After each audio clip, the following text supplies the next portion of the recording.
예, 신구약 전체에 게시된 주 예수 그리스도에 관한 진리. 자, 오늘 이사야 네 번째 시간입니다.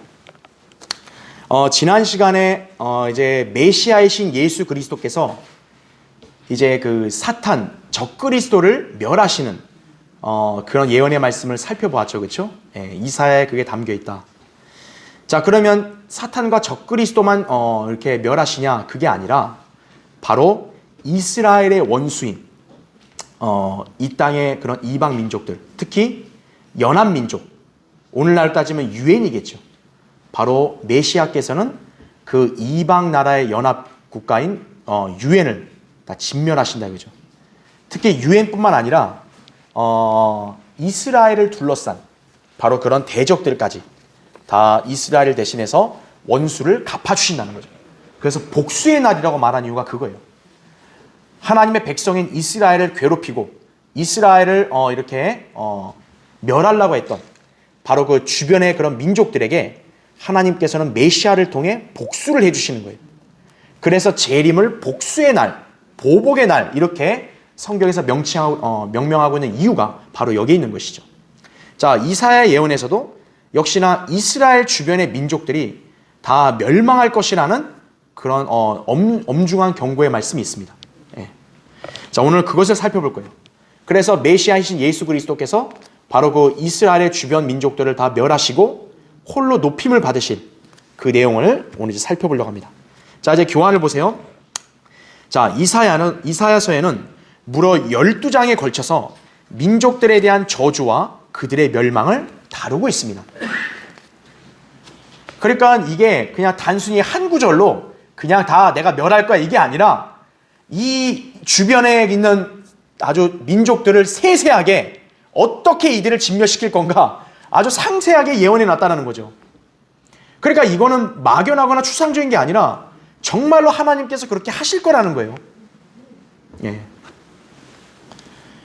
자, 이 민족들에 대해서 무려 이사야서는 12장에 걸쳐 나오는 거예요. 13장부터 해서 23장, 좀 더 연장되면 24장까지 그 이방 민족들이 어떻게 멸망당할 건지를 그대로 예언해 놨다고요. 다 웬만한 민족들 다. 그렇죠?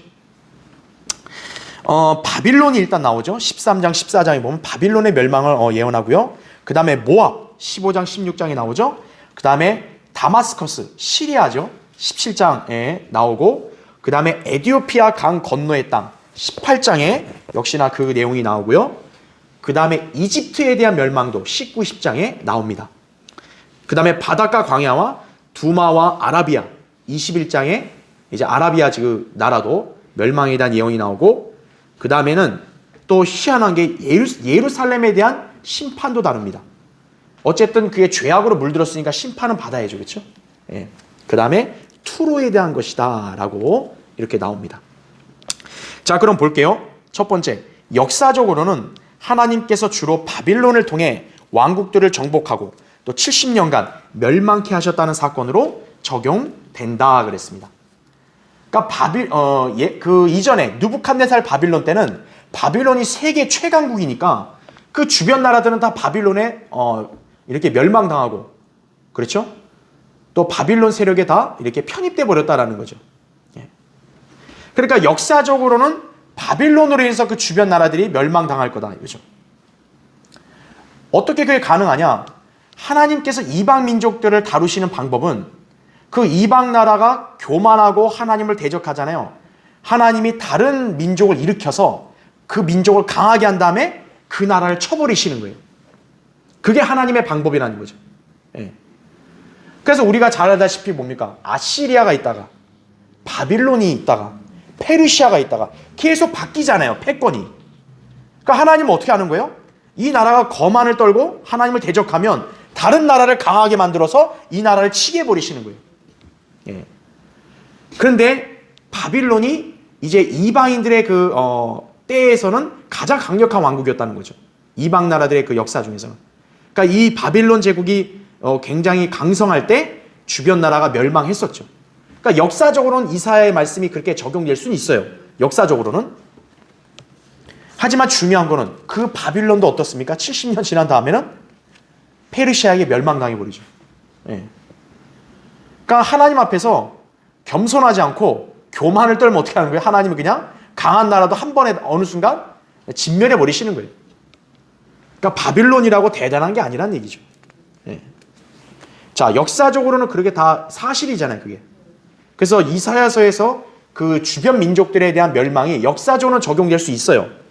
그런데 성경은 단순한 과거의 역사로만 기록한 게 아니죠. 성경은 예언의 말씀이죠. 이사야서에 있는 이 말씀은 과거 역사를 그냥 수레하는 차원이 아니라 앞으로 미래에 실제로 이 민족들의 멸망을 예언해 놓은 거예요. 그게 오히려 더 절정을 이룬다는 거죠. 그러니까 여러분도 그거를 더 초점을 맞춰야 되는 거예요. 자, 그러면 방금 제가 말씀드린 이 민족들은요, 공통점이 뭐냐? 모두 이스라엘 주변 국가들이에요. 이스라엘 주변의 아랍 국가들입니다. 전부 다. 이들은. 그리고 더 중요한 게 뭐냐? 이 국가들은 모두 이스라엘을 괴롭히고 이스라엘을 대적하는 원수 나라들이에요. 전부. 그게 특징이라는 거죠. 그러니까 하나님께서 왜 유독 이 민족들의 멸망을 성경에까지 확증시켰냐면 바로 이들이 하나님의 백성을 이렇게 괴롭히고 박해하고 하나님 백성을 죽이려고 했던 자들이었기 때문에 그런 거죠. 그래서 하나님께서는 다른 이방 나라보다도 이 나라의 멸망을 성경에다 아예 확증을 줘버린 거죠. 초점을 맞춰버린 거예요. 왜냐하면 하나님은 이스라엘 중심이기 때문에. 그래서 이스라엘과 연관된 나라들을 기록해 놓은 거예요. 전부 다. 그래서 한국이나 일본을 기록한 게 아니라는 얘기죠. 그렇죠? 자, 이사야는 바로 그들에 대한 엄중한 심판을 예언한다라는 거죠. 과거에만 이들이 이스라엘 괴롭힌 게 아니라 지금 현재도 계속돼요. 앞으로도 계속돼요. 특징이 모슬렘 국가들이라는 거죠. 예. 그래서 하나님께서는 그 모슬렘 국가들을 메시아를 통해서 진멸해 버리실 거라고 여기서 예언을 기록해 놓은 거예요. 예. 그러니까 여러분, 모슬렘이 앞으로 영원히 쭉 가겠어요? 아니면 멸망하겠어요? 멸망하는 거죠. 그래야 하나님 말씀이 맞게 되는 거죠. 그렇죠? 자, 두 번째 보세요. 자, 이 심판은 장차 재림 때 있을 민족들의 연합에 대한 심판으로 대환란 끝에 사탄에게 속한 왕국들을 대대적으로 주 예수 그리스도께서 재림하심으로 멸망시키실 것을 보여준다라는 거죠. 주님께서는 이들을 모두 단에 묶어서 질투의 불로 살라 버리실 것이다 이거죠. 스파냐 3장 8절에 단으로 묶어버린다 이거죠. 다 모아서 묶어서, 원래 단을 묶으면 어때요? 그냥 다 던져버리잖아요. 한 번에 불에다 던져버린다. 멸망시켜버리신다. 이렇게 예언해 놓으신 거죠. 자, 그럼 보겠습니다. 괄호 1번. 이사야 13장 14장에서 바빌론이 유다를 멸망시킬 때 그랬어요. 자, 그 바빌론을 멸망을 예언했단 말이에요. 그럼 왜 하나님께서는 바빌론을 강하게 만들어서 이스라엘을 치게 하시더니 왜 그 이스라엘을 치는 도구로 쓰신 바빌론을 왜 멸망시키냐라는 거예요. 보통 성경을 믿지 않는 사람들은 하나님이 너무 편협하고 차별이 심하다 이렇게 얘기한다고요.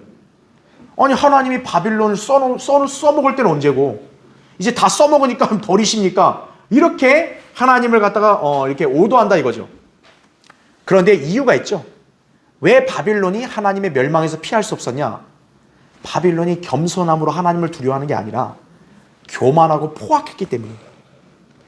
하나님이 비록 이스라엘과 유다를 벌주지만 그래도 하나님은 그들의 백성 아니에요. 그들의 하나님 아니에요. 하나님이 그들을 벌줘도 그들을 사랑하시는 건 변함이 없어요. 그러니까 이방 민족은 이스라엘과 유다를 공격할 때는 하나님이 정한 범위만 해야 돼요. 근데 이들은 그것만 한 게 아니라 그것보다 더 과도하게 해버린 거예요. 하나님 백성을. 하나님이 진노하시는 거죠. 그러니까 하나님이 이렇게 써먹고 그냥 필요 없어서 죽이시고 이게 아니라는 거죠. 다 이유가 있는 거예요, 이게. 자, 바빌론. 왜 바빌론을 그렇게 강대국 만들었다가 멸망시키시냐? 너무나 포악하고 너무나 교만하기 때문에 그런 거예요. 결국 하나님께서 바빌론도 멸망시킬 거라는 예언을 이사야서는 기록을 하고 있습니다. 그러면 이게 느부갓네살 그 과거 때냐? 그게 아니라 이거는 주의 날, 재림 때 있을 예언이다라는 거죠. 자, 왜 그런지 볼게요. 여러분 이사야 13장을 보세요.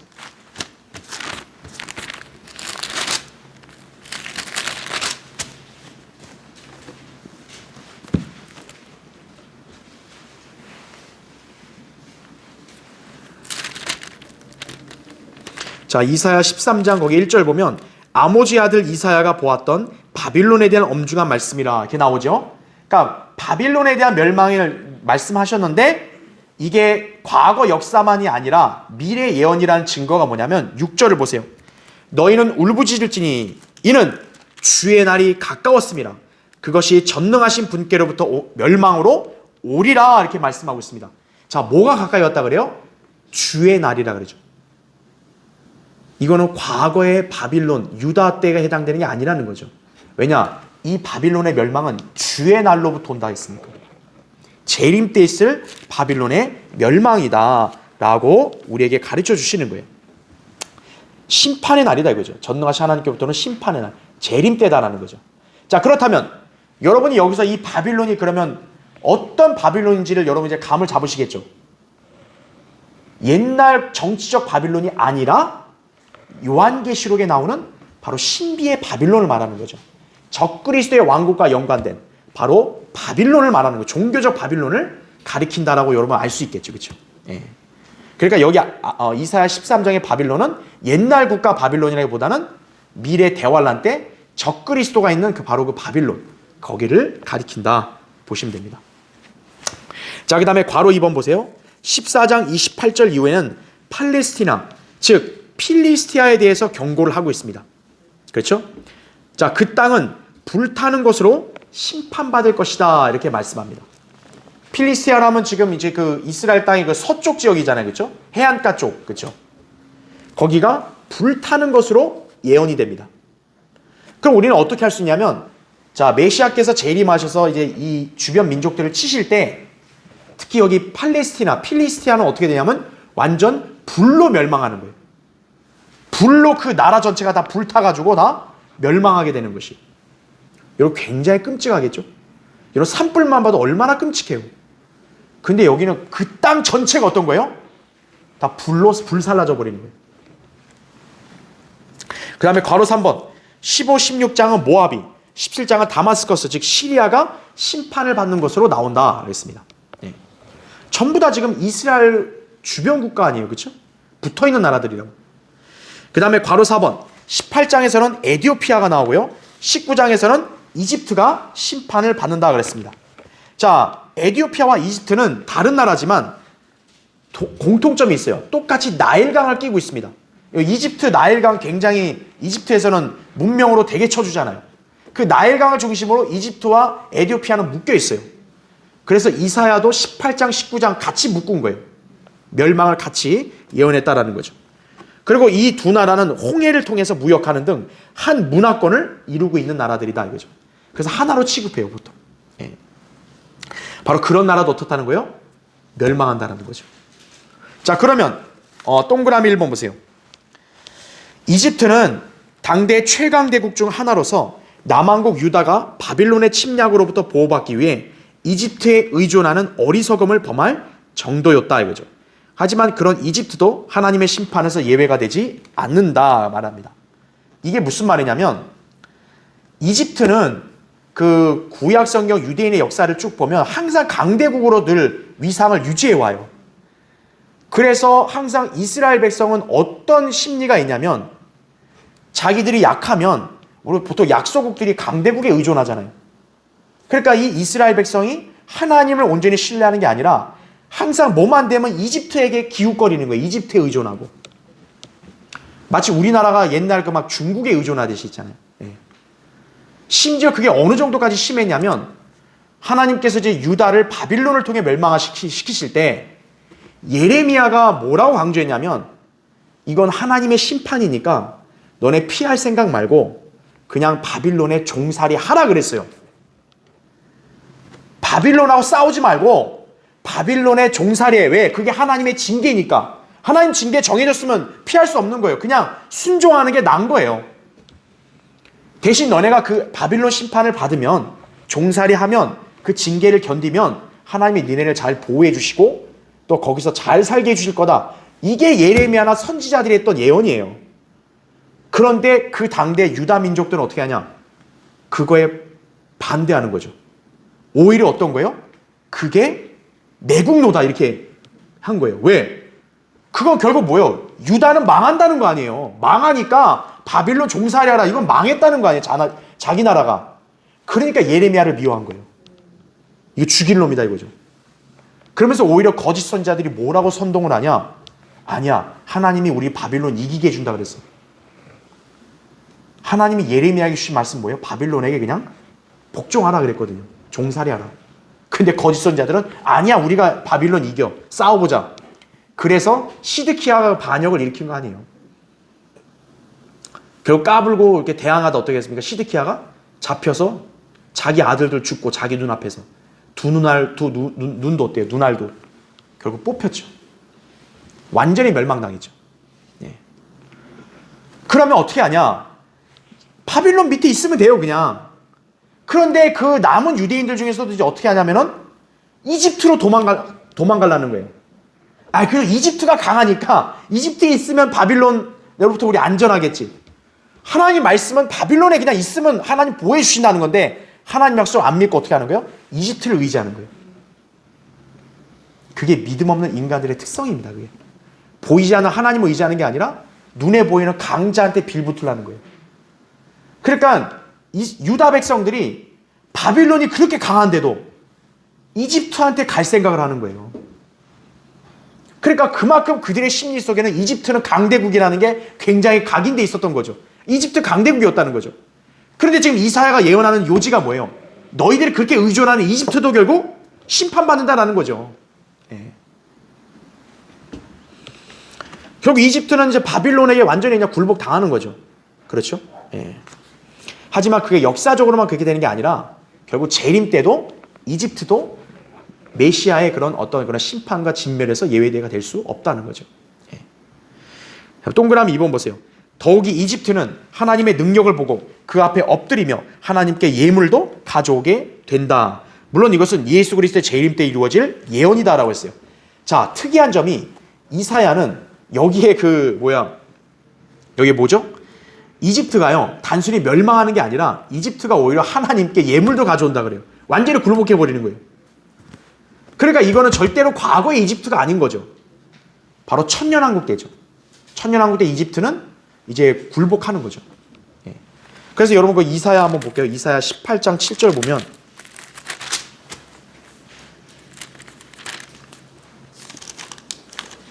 아, 19장 볼게요. 19장 21절. 19장 21절 보면 주께서 자신을 이집트에 알게 하시리니 그러면 그날에 이집트인들이 주를 알 것이며 제물과 예물로 행할 것이니 정녕 그들이 주께 소원을 할 것이며 또 그것을 이행하리라 이렇게 말합니다. 자, 여기 보니까 이집트인들이 하나님을 안다 그러죠. 예물을 가져온다 그랬죠. 이건 바로 천년왕국 때 있을 예언인 거죠. 그래서 거기에 연관된 구절 한번 볼게요. 스가랴 보세요. 스가랴 14장. 스가랴 그 말라키 다음이죠. 말라키 앞이죠. 스가랴 14장 16절 보세요.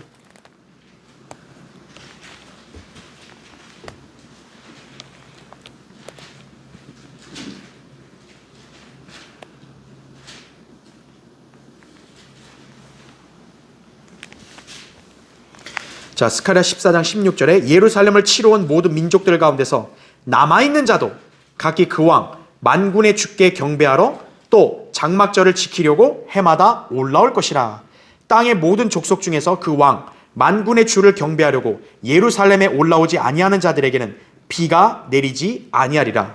만일 이집트의 족속이 올라오지 아니하면 비가 없을 것이며 재앙이 있으리니 그 재앙으로 주께서 장막절을 지키려고 올라오지 아니하는 그 이방을 치시리라. 이것이 이집트의 벌이 될 것이요 장막절을 지키려고 올라오지 아니하는 모든 민족들의 벌이 되리라 말씀합니다. 자, 여기 보면 남아있는 민족들이 천년왕국으로 유입되잖아요. 그런데 여기서 어느 국가를 예로 들어요? 이집트를 예로 들어요. 이집트가 만약에 경배드리러 안 오면 비가 안 내린다 그러죠.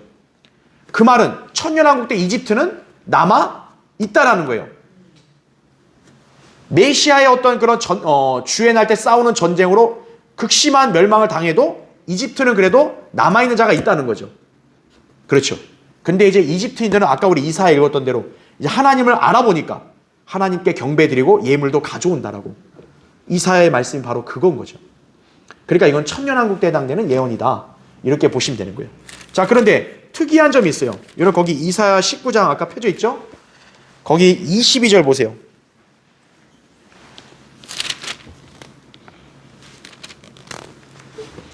자, 22절 보면 주께서는 이집트를 치시리니. 자, 치신다고요? 주께서 이집트를 치시고 또 특이한 게 뭐예요? 또 뭐라 그래요? 치유하신다 그래요. 그러면 그들이 보세요. 곧 주께로 돌아올 것이니 그러면 주께서 그들의 간구함을 들으시고 그들을 치유하시리라. 이거죠. 희한하죠.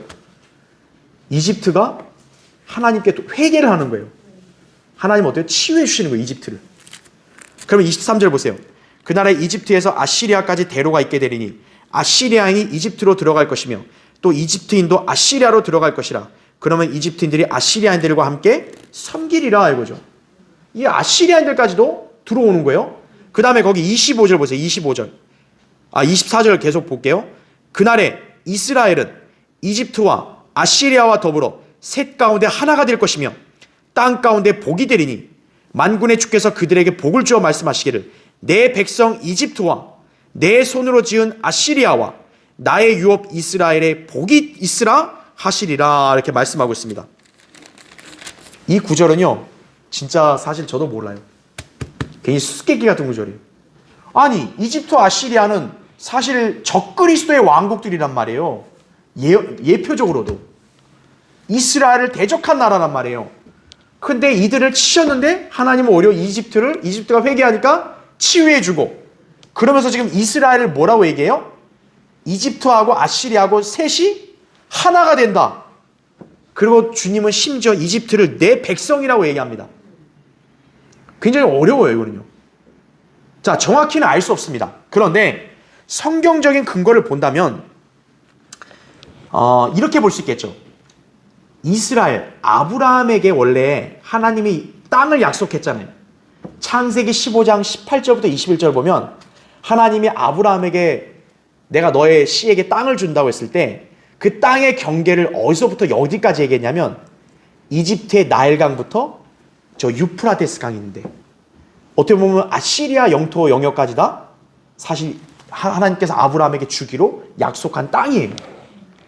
그렇기 때문에 예수 그리스도가 재림하시면 이스라엘이 회복되면 이스라엘이 가져야 될 땅은 현재 팔레스타인만이 아니라 이집트 나일강부터 어디예요?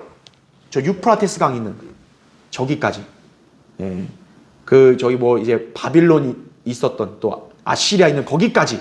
어쨌든 바빌론과 이집트 영토도 어떻게 되는 거예요? 재림 천년왕국 되면 이스라엘의 영향권 안으로 들어오는 거죠. 그러니까 결국 이집트든 아시리아든 결국 뭡니까? 이스라엘과 같이 붙어 있을 수밖에 없는 거예요. 왜? 영토가 다 하나님께서 이스라엘에게 주기로 다 약속한 영토니까. 그런 의미로 본다면 여기서 이집트와 아시리아도 그렇게 하나로 묶은 것이 그거와 연관이 있는 게 아니냐, 이렇게 추측은 해볼 수 있겠죠. 정확히는 몰라요. 이 구조는 어렵기 때문에 어떻게 해석을 할 방법이 없어요. 하지만 그렇다고 해서 우리가 성경을 부인하면 안 되죠. 여기서 기록됐으면 그대로 믿어야죠. 다만 우리의 지혜로는 알 수 없다 이거죠. 그러나 한 가지 근거를 댄다면 아브라함에게 약속한 영토의 영역을 볼 때 이집트와 아시리아까지 다 이스라엘에게는 포함되어 있는 거예요. 그런 개념으로 해석을 하면 그나마 우리가 좀 이해할 수 있지 않을까. 이렇게만 하고 우리 넘어가야 됩니다. 자, 어쨌든 이집트에 대한 부분은 정말 수수께끼 같은 예언까지 이렇게 이사야에 기록되어 있는 거예요. 그렇죠? 자, 그 다음에 괄호 5번 보세요. 그러니까 이집트 아시리아가 어쨌든 이스라엘 영토 안으로 들어왔으니까 거기에 있는 사람들도 자연히 어떻게 되겠어요? 이스라엘과 같이 하나님께 복종할 수밖에 없게 되겠죠. 그럼 좀 자연스럽겠죠. 그렇죠? 네, 그렇게 보면 됩니다. 자, 괄호 5번. 21장에서는 바빌론의 심판을 한 번 더 다룬다. 특히 여러분 거기 21장 9절을 보세요. 보소서 여기 한 쌍의 기병과 더불어 병거탄 자들이 오나이다 하였더니 그가 대답하여 말하기를, 자 보세요. 바빌론이 무너졌도다 무너졌도다. 그가 바빌론 신들의 모든 조각한 형상들을 다 땅에다 부숴 뜯으리셨도다 하더였더라. 자, 여러분 이 구절 바빌론이 무너졌다 무너졌다 이 말 많이 본 것 같지 않아요? 요한계시록 한번 보세요. 여러분 요한계시록 14장 보세요. 거기 이사야 껴놓으시고 요한계시록 14장. 요한계시록 거기 14장. 자, 8절 보세요. 요한계시록 14장 8절에 또 다른 천사가 뒤따라가며 말하기를 큰 도성 바빌론이 무너졌도다 무너졌도다. 그럼 어때요? 표현이 아까 이사야랑 똑같죠? 바빌론이 무너졌다 무너졌도다. 그러니까 이사야의 그 바빌론의 멸망은 여기 요한계시록에 말하는 신비의 바빌론, 적그리스도 왕국의 멸망을 가리키고 있다. 이렇게 보시면 되는 거예요. 이는 그녀가 모든 민족들에게 그녀의 음행으로 인한 진노의 포도주를 마시게 하였음이로다 라고 하더라. 이렇게 말하죠. 그래서 여러분 거기 18장 2절을 보시면 그가 큰 음성으로 힘있게 외쳐 말하기를 큰 바빌론이 무너졌도다 무너졌도다. 마귀들의 거처가 되었고 온갖 더러운 영의 소굴이요 모든 더럽고 가증한 새 소굴이로다 이거죠. 바티칸, 그렇죠? 하루아침에 무너지는 거예요. 바로 신비의 바빌론의 멸망을 이사야에서도 예언을 하고 있다는 거죠. 자, 그렇게 보시면 되고, 그다음 밑에 바로 6번 보세요. 21장 12절 12절은 두마, 에돔에 대한 심판을 다루고 있어요. 에돔도 멸망한다 그랬고 13절부터 17절은 아라비아에 대한 심판을 다룹니다. 근데 여러분 거기 23장 보세요. 이사야 23장. 자, 이사야 23장은 투로에 관한 심판을 다뤄요. 투로. 자, 투로와 시도는 어떻게 보면 이스라엘 그 북쪽에 위치한 나라인데, 자, 이 나라가 멸망을 한다 그래요. 자, 이 나라의 이 투로는 어떤 지역이냐면 항구 도시입니다. 항구 도시. 항구 도시니까 굉장히 경치가 좋고 아름답겠죠. 근데 더 중요한 것, 항구 도시는 어때요? 무역을 하기가 용이하겠죠. 그래서 이 투로라는 나라는 무역 거래가 활발하게 하기 때문에 당연히 돈이 많겠어요, 적겠어요? 돈이 많죠. 부유하겠죠. 부유한데 하나님을 믿지 않아요. 그럼 어때요? 사치스럽겠죠. 바로 이 투로가 그런 나라인 거예요. 그러니까 여기서 이제 멸망이 예언되는 거죠. 그렇죠? 자, 그런데 여러분 거기 이사야 23장 16절 한번 보세요. 자, 여기 투로를 이 이사야가 또 어떻게 지칭하고 예언하냐면 16절 보시면 너 잊혀졌던 뭐라 그래요? 창녀야 이거죠. 창녀라고 얘기합니다. 그럼 여러분은 이걸 예언적으로 보셔야 돼요. 아, 창녀하면 여러분 딱 누가 떠올라야 돼요? 바로 신비의 바빌론이 떠올라야죠. 계시록 17장 5절에 보면 신비라 큰 바빌론이라 땅의 창녀들과 가증한 것들의 엄이라 그랬다고요. 창녀. 바로 바티칸. 그런 카톨릭을 말하는 거죠. 자, 창녀라고 얘기합니다. 그러면 자, 바빌론이 창녀라는 건 이해가 되겠는데 여기서 투로를 창녀라고 얘기합니다. 투로와 바빌론 좀 구분이 돼야 되는데 근데 결국 하나로 취급되죠. 왜 그러냐? 우리가 투로라는 나라의 속성을 보면 돼요. 투로가 뭘 많이 한다 그랬어요? 무역 거래를 많이 한다 그랬죠. 상업을 많이 해요. 누구랑? 바로 바빌론과 많이 하는 거예요. 그게 예언적으로 바로 뭘 뜻하냐? 요한계시록에 보면 바티칸이 있잖아요. 신비의 바빌론이 워낙 재산이 많잖아요. 근데 바티칸이 하루아침에 무너지니까 어때요? 그 땅에 그 장사하는 사람들이 애곡하고 통곡한대요. 왜? 우리 먹거리가 없어졌구나 이거죠. 바로 투로는 어떻게 보면 그거의 하나의 예언적인 진리라고 보시면 되는 거예요. 그럼 볼까요? 계시록 18장 보세요.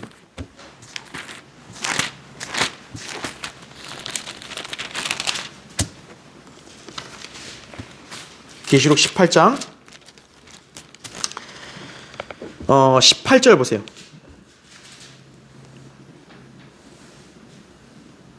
아, 11절 볼게요. 11절.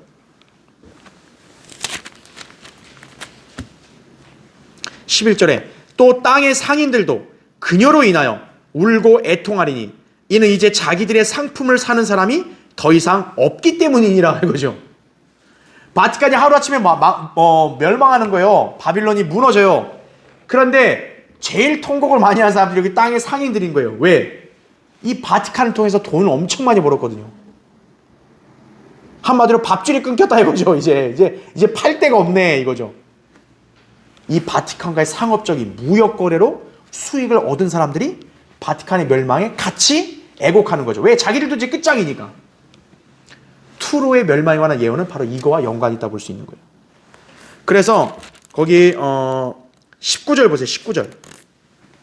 18절 보시면 그녀가 불에 타는 연기를 보고 외쳐 말하기를 이 큰 도성 같은 도성이 또 어디 있겠는가라고 하니라.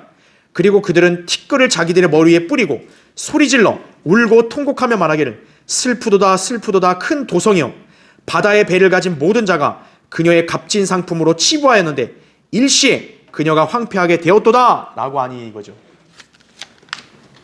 값진 상품도 취급하고 이랬는데 저기 망한데 이제 앞으로 우리 뭐 먹고 사나 이거죠. 네. 그런 예언과 관련이 있다 보시면 되겠습니다. 자, 그 다음 페이지 보세요. 자, 이와 같이 메시아 왕국이 위대하게 수립되기 위해서 이스라엘을 괴롭힌 주변 모슬렘 국가들은 모두 멸망당해야 한다 이거예요.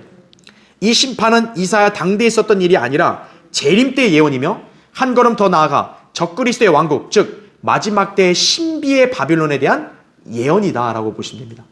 자, 이사야에 지금 여러 주변 민족들이 다 나왔는데 그 중에서 바빌론에 관한 것이 더 많이 언급됐죠. 왜 다른 주변 나라들 많은데 바빌론을 그만큼 더 강조했냐? 그 바빌론이 바로 미래의 신비의 바빌론에 대한 예언이기 때문에 그런 거예요.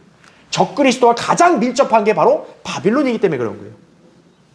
그래서 이사야서에서 바빌론의 멸망을 그토록 강조했던 것은 바로 이제 재림 때 메시아께서 그 바빌론을 멸망시키실 것이라는 걸 보여주는 거죠. 자, 이제 세 번째 볼게요. 적그리스도 아래에 있는 민족들을 멸망시키심과 관련하여 재림의 여정을 크게 두 가지로 생각할 수가 있다라는 거죠. 자, 이건 예전에 우리가 왕의 대로를 한번 공부해 봤기 때문에 자세히는 안 보고 그냥 내용을 요약했으니까 여러분 이것만 보고 그냥 끝낼게요. 괄호 1번 보세요. 재림에 관한 경로가 두 가지가 이렇게 성경에서 경로가 이렇게 예언이 돼요. 그러니까 이게 정확히 순서적으로 어떻게 될지는 몰라요. 그러니까 예언은 이렇게 띄엄띄엄 되어 있기 때문에 우리가 그걸 섣불리 예단할 수는 없어요. 다만 그냥 성경적 근거로만 일단 이렇게 기록되어 있으니까 우리가 살펴보고 또 나름대로 추측은 할 수 있겠죠. 그렇죠? 정확히는 우리가 알 수 없다 이거죠. 일단 괄호 1번. 자, 메시아께서 재림해서 이제 민족들을 멸망시킬 거란 말이에요. 그럼 재림이 어떤 식으로 여정이 되냐? 괄호 1번 보시면 신의 산에서 먼저 시작한다 이거죠. 신명기 33장 2절이나 하박국 3장 3절 보면 주님께서 신의 산, 거기서 일어나신다 그랬거든요. 그래서 신의 산에서 시작하여 이제 위로 쭉 올라오신다 이거죠. 위로 올라와서 에시온 게벨, 보스라가 있는 쪽이 바로 에돔이죠. 에돔. 거기서 셀라페트라, 유대인들이 거기서 이제 부양받고 숨어 있는 곳 아니에요. 이제 그들을 구하시는 걸 수도 있겠죠. 어떻게 보면 셀라페트라, 그리고 에돔에서 또 위로 올라가면 모압, 암몬이 어떻게 보면 이스라엘 동쪽에 있는 거거든요. 거기를 치시고 오늘날 따지면 모압, 암몬은 트랜스요르단 말하죠. 거기를 치고 올라오시고 그 다음에 마침내 어떻게 합니까?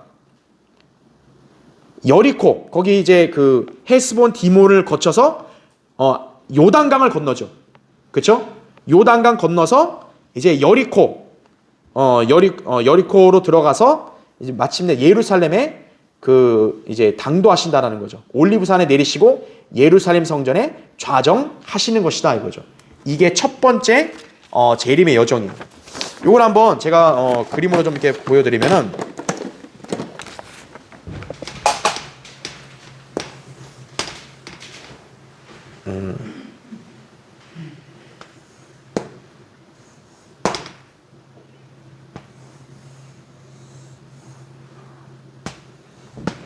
자, 여기가 지금 홍해라고 치고요. 여기 이제 이스라엘 땅이란 말이에요. 그렇죠?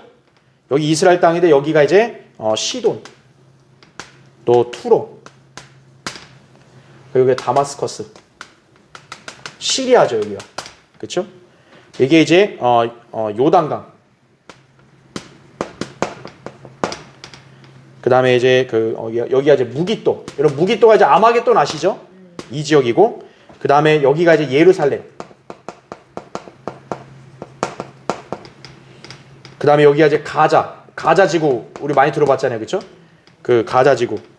그 다음에 여기가 이제 파란. 여기가 이제 여 밑에 죄송합니다. 에돔. 그 다음에 이제 어디냐면 여기가 이제 신의 산이에요. 제가 그림을 못 그리고 여러분 지도 드렸으니까 보시면 돼요. 그러니까 여기서 보면 이제 여기 동편이 여기가 이제 모압 암몬. 오늘날 따지면 트랜스요르단이란 말이에요. 그러니까 재림의 여정이 일단 첫 번째 어디 되냐? 시내산에서 시작해서 에돔을 거쳐가지고 모압으로 암몬으로 거쳐서 요단강을 건넌다는 거죠. 마치 예전에 출애굽 때 이스라엘 백성이 이동했던 그 광야 이동 경로랑 또 일치하는 거죠. 그래서 요단강 건너서 여리코를 무너뜨렸잖아요, 이스라엘이. 그렇죠. 그 여리코를 지나서 여기 올리브산에 내려서 예루살렘으로 동문으로 들어가시는, 이게 첫 번째 재림의 여정이에요, 이게 1번에. 그렇죠? 자, 그게 있고 그 다음은 또 어떤 여정이 있느냐? 여러분 거기 괄호 2번 보세요. 또 다른 재림의 여정은 어떻게 시작되냐면, 아까 시내산을 시작했는데 이번에는 시내산하고 여기 다마스커스는 완전히 위아래란 말이에요. 다마스커스에도 역시 멸망이 나온단 말이에요. 그래서 여기서 시돈, 투로를 거쳐가지고 이제 어떻게 하냐, 적그리스도의 군대가 몰려있는 여기 아마겟돈이 있죠. 여기 아마겟돈을 물리치셔야 될 거 아니에요. 그렇죠? 물리치시고 그 다음에 어떻게 돼요? 밑으로 가자 지구를, 이 아마겟돈 밑에가 이제 이렇게 가자 지구란 말이에요. 오늘날 팔레스타인에 있는 그 가자 지구, 여기를 따라서 저 아래 어디, 여기가 바로 이집트거든요. 여기를 쳐부수는, 이게 재림의 또 하나의 경로예요, 이게. 그러니까 재림의 경로, 예수님이 재림하실 때 그럼 어떻게 이동하냐, 경로를 얘기할 때 아까 얘기했던 이렇게 가는 방향도 있고, 또 여기 다마스커스에서 시돈 투로 여기 북쪽에서 내려와가지고 무기또, 여기서 아마겟돈 어차피 다 2억 전멸시킬 거 아니겠어요? 전멸시키고 가자 이집트까지 쳐야 돼요. 왜? 아까 이사야 19장에 뭐 이집트 멸망 있다 그랬잖아요. 그러니까 일로 내려와야 돼요. 그러니까 재림의 경로가 두 가지인 거예요. 그러니까 정확히 이게 어떻게 주님이 순서적으로 이걸 어떻게 예언을 성취할지는 알 수가 없어요, 우리가. 예. 네. 어쨌든 예수님은 동문으로 그렇죠. 어쨌든 동문으로 와야죠. 네. 그래서 어쨌든 여기도 이게 치셔야 되기 때문에 여기서 이게 어떻게 될지는 우리가 알 수 없어요. 이거를 요렇게 해서 요렇게 갈지, 요렇게 갈지, 아니면 뭐 요렇게 했다가 뭐 다시 가서 또 들어갔다 또 와서 또 치고 이렇게 하실지 우리는 알 수가 없어요. 그러니까 정확한 답은 모르는데 성경에서 나온 딱 그런 예언만 딱 우리가 종합해 본다면, 일단 주님이 이동하시는 경로는 두 가지 루트가 있다 이거죠. 일단은. 예, 두 가지 루트가 있다는 것은 일단 우리가 알 수 있는 거죠. 그래서 일단은 뭐 제가 볼 때는 요렇게 왔다 요렇게 와서 잠깐 또 요렇게 들어갈 가능성이 높을 것 같은데, 뭐 제가 속단하면 안 되죠, 함부로. 근데 또 한편으로 힌트가 있어요. 어떤 힌트가 또 있냐면, 아까 불 탄다 그랬잖아요. 그냥 주님이 이렇게 이동하면서 이 전체가 동시다발적으로 불에 타가지고 다 불로 살라질 수도 있어요. 왜 근거가 있냐? 사실 다 여기 보세요. 여기 이 지역들 있잖아요. 석유가 있는 지역들 아니에요. 만약 불이 한 군데만, 주님의 그 재림의 그 강도가 너무 세가지고 불이 한 번 나면 어떻게 되는 거예요? 사실 전체 다 터지는 거예요, 이게. 여기가. 그래서 이렇게 가면서 주님이 갈 때마다 동시다발적으로 와 이게 다 폭파가 될지, 그건 이제 우리의 상상에 맡겨야죠. 이제 우리가 주님과 진짜 내려오면 이제 다 알겠죠. 이제 진짜 어떻게 될지는. 그렇죠? 그러니까 일단 정확한 예언으로만 본다면 이 두 경로가 일단 있다. 성경에는 그렇게 제시되어 있다. 근데 확실한 건 분명히 주님은 예루살렘에 들어가야 돼요. 올리브산 거쳐서 예루살렘 동문으로 가야 돼요. 근데 그거를 바로 갈지, 이걸 다 하고 갈지, 그거는 모른다는 얘기죠. 어쨌든 경로는 두 개가 있다. 이렇게 여러분이 이해하시면 되겠습니다. 예. 자, 그래서 여러분 이제 그렇게 아셔서, 아하, 이사야는 그런 예언으로 이제 이방 민족들, 특히 이스라엘 주변국에 메시아께서 멸망시키신다. 그래야 이스라엘이 이제 확실한 국가로 주님께서 그들을 통치하실 수 있는 거죠. 그렇죠? 자, 다음 시간에 계속 하겠습니다. 예.